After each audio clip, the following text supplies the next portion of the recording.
Welcome back to another Tycoon Jack video. In today's video I'm going to be talking about my finances here in New Zealand. I live in the biggest city of New Zealand, Auckland, but originally I was not from here. I moved here in 2023. Before 2023 I was living with my parents where I had a subsidised cost of living. It was during that period which I was able to accumulate quite a lot of wealth, but it just got to a point where I decided I had enough wealth. In 2023 the recession from high interest rates was starting to hit, so I thought I can afford to move out, so I decided to move and make a big move up to Auckland. Since I've been up in Auckland I've been able to diversify my income away from just self-employment income where I had a business selling online before, but now that's more off to the side, whereas now I have a primary income. And in this video I'm going to be focusing primarily on that single income. For the sake of simplicity and brevity in this video, I'm just going to be using my main job and pretending that I'm just the average worker and this is what I'm able to spend and save while living here up in Auckland in New Zealand. So my income is a little bit complicated because of my side hustle income. I also have term deposits and investments, so it's very much hard to say in any given year what my true income actually is, which is why I'm just using my primary income from my job.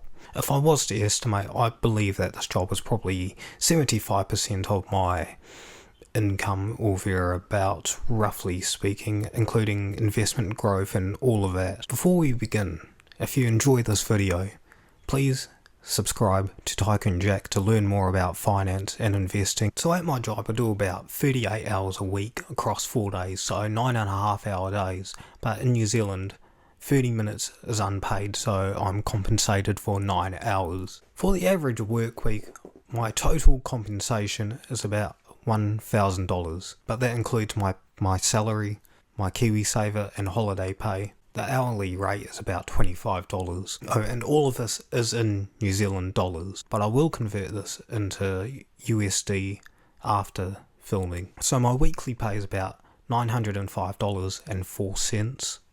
KiwiSaver is $27.15 per week, and 8% holiday pay works out to be $72 per week, leading to that total compensation of $1,000. Now this is a sad part. Unfortunately, tax gets taken out. I set my tax rate at work to be a little bit higher because of my other income, so that at the end of the year I don't have a large debt to pay to the tax department.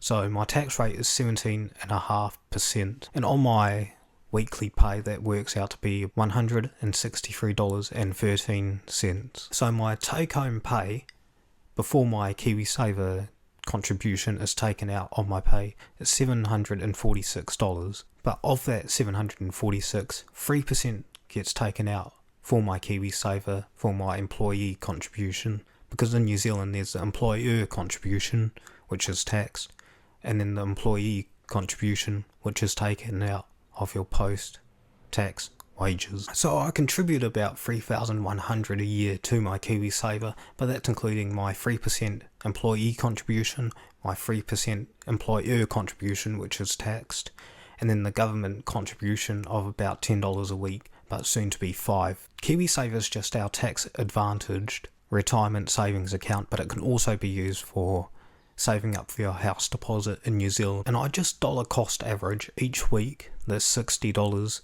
into the kernel S&P 500, which is hedged to the New Zealand dollar, because the New Zealand dollar is currently very low compared to the United States dollar. So my overall expenses on any given average week is about $454 per week. Of that, my board, which is just the rent for my room including utilities, and I do have my own ensuite, and given I have an ensuite, it's also very private and it's a very good location as I'm very close to my work, and off peak I would say that I'm maybe 10 to 15 minutes away from the CBD, and I'm in a largely safe area where it's quiet and you don't hear traffic and it's easy to get around. It's a very average middle class area, but the average house here is still $1 million. It's $285 per week, so it makes up a decent proportion of my overall expenses.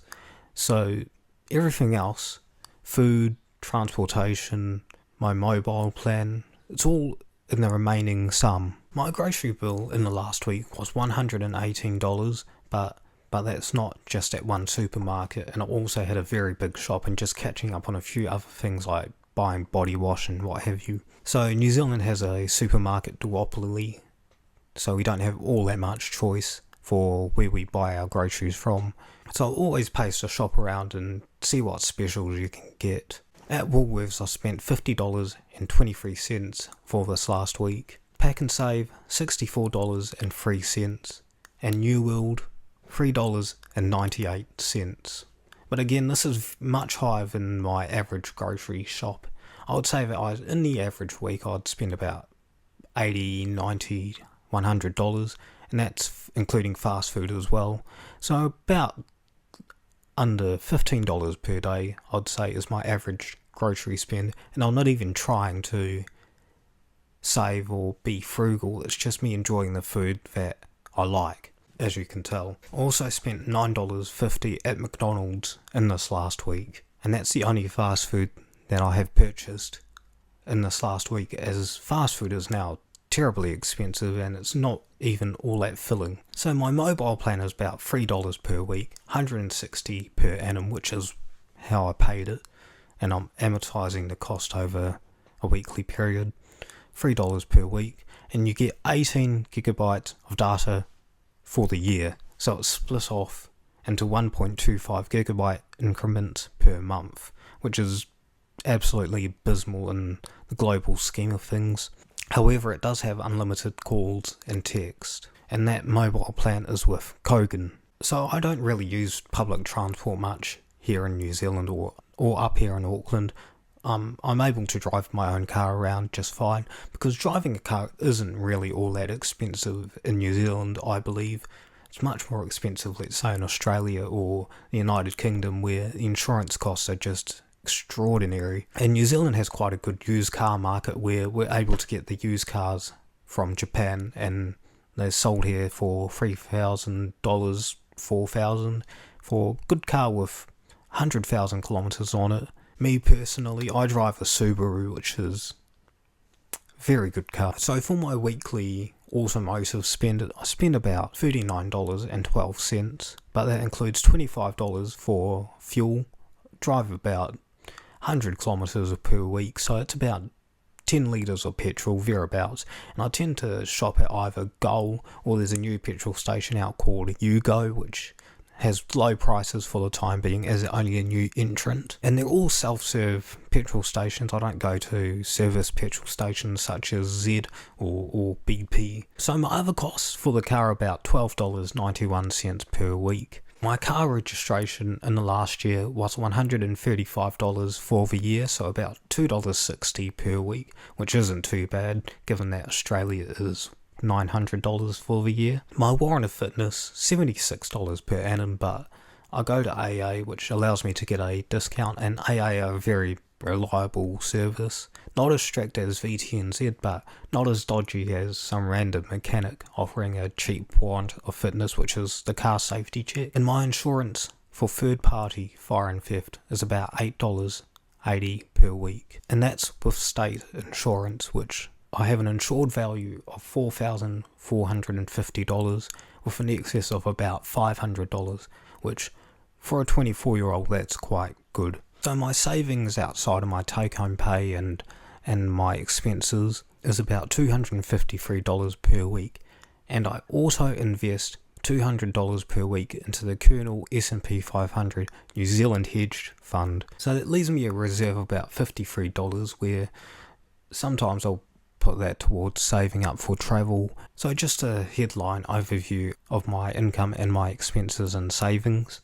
My total compensation is $1,004.